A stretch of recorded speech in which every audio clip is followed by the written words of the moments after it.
Before we dive into these bone-chilling forest tales, make sure to subscribe to Disturbing Stories for more terrifying content. Hit that like button if you're ready for a scare, and share this video with your friends so they too can experience the fear. And don't forget to hit the notification bell to stay updated with our latest horrors. Now, let's get into the darkness. Story 1. The Whispering Pines. I had always enjoyed hiking. There's something about being alone in nature, far away from the chaos of civilization, that makes you feel truly alive. But this trip was different. It was my first solo venture into a national park deep in the Appalachian Mountains. It was the kind of place people warned you about, old, dense, and with stories older than memory. I remember that first day clearly, the sunlight filtering through the thick canopy of trees, casting long shadows as I walked deeper into the heart of the forest. Everything felt serene, peaceful even, until night fell. As dusk settled, a heavy silence descended on the forest, as if the world had been muted. There were no animals, no wind, just the oppressive stillness. I set up camp and lit a fire, trying to shake off the creeping sense of unease. That's when I heard it, faint, almost imperceptible at first. A whisper carried on the night breeze. At first, I thought it was just my imagination, but it grew louder, more distinct. It was as if someone or something was calling my name from deep within the forest. I scanned the surrounding trees with my flashlight, but there was nothing, just the endless sea of black pines swaying gently in the wind. But the whispers continued. They seemed to come from all directions, surrounding me, closing in. My heart raced as I realized I wasn't alone. I grabbed my knife and backed up toward my tent, scanning the shadows. Suddenly, the fire flickered violently, almost going out. I stood frozen, watching as the trees seemed to move closer, their branches twisting unnaturally, like long, skeletal fingers reaching toward me. And then I saw it, a figure standing just beyond the edge of the light. It was tall, impossibly thin, with limbs that seemed too long for his body. Its face was obscured, but I could feel its eyes on me, watching, waiting. I didn't wait to find out what it wanted. Grabbing my gear, I bolted, sprinting through the dark forest as fast as I could. The whispers followed, growing louder, more desperate, as if they were trying to drag me back. I didn't stop running until I was miles away, and even then, I could still feel its presence, lingering just beyond the trees. I never went back to that forest, but sometimes, when I'm alone at night, I swear I can still hear those whispers, calling my name from the darkness. Story 2, The Lost Path. I've been a forest ranger for over a decade. I've seen my fair share of strange things in the woods, but there's one night that still haunts me. It was supposed to be a routine patrol in the Black Hills National Forest.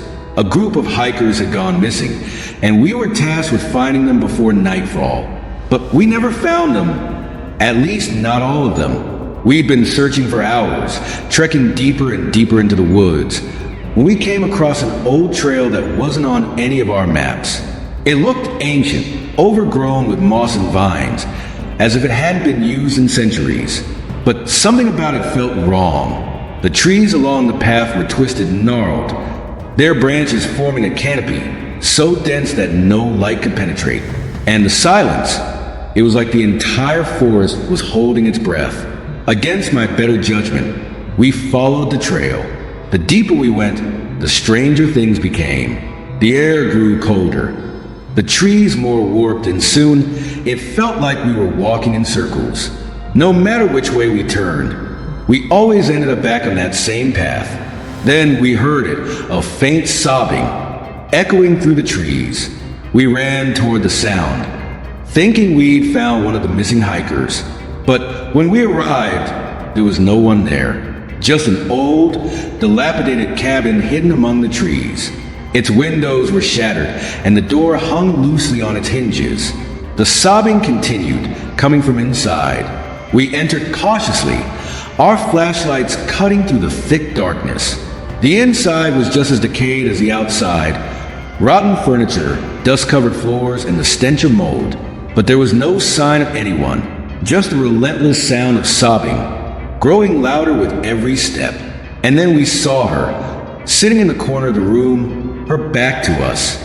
She was dressed in a tattered white gown, her hair matted and filthy. She was rocking back and forth, her sobs echoing off the walls. We called out to her, but she didn't respond. Slowly, I approached, reaching out to touch her shoulder. The moment my hand brushed her skin, the sobbing stopped. She turned her head slightly, just enough for me to catch a glimpse of her face. Her eyes, empty, black voids staring into nothing. And her mouth, it stretched into a twisted, unnatural grin, far too wide for any human face. We ran. I don't remember much after that. Just the sound of our boots pounding against the dirt and the overwhelming sense of being watched. We never found hikers, and we never spoke of what we saw that night. But sometimes, when I'm patrolling the forest alone, I swear I can hear that sobbing, faint and distant, carried on the wind. Story 3. The Eyes in the Dark. This happened when I was a teenager, camping with some friends in a remote part of the Pacific Northwest. We'd set up camp near a small clearing, surrounded by towering trees. It was supposed to be a fun weekend of fishing and hiking, but it quickly turned into something much darker. The first night was uneventful. We sat around the campfire, telling ghost stories and laughing, completely unaware of the horrors that were about to unfold.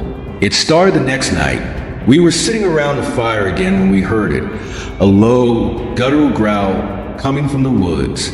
At first, we thought it was just an animal, maybe a bear or a mountain lion. But the growl was too deep, too unnatural. It sent chills down my spine. We shone our flashlights into the trees, but there was nothing there, just the impenetrable darkness.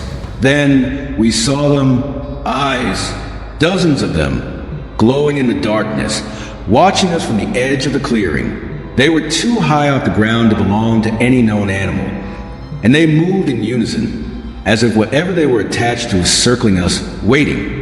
Panic set in. We backed up toward the fire, clutching whatever makeshift weapons we could find. The eyes never blinked, never moved closer, just watched. And then, as quickly as they had appeared, they vanished, swallowed by the darkness. We didn't sleep that night. The next morning, we packed up and decided to cut the trip short. But as we were leaving, we noticed something strange.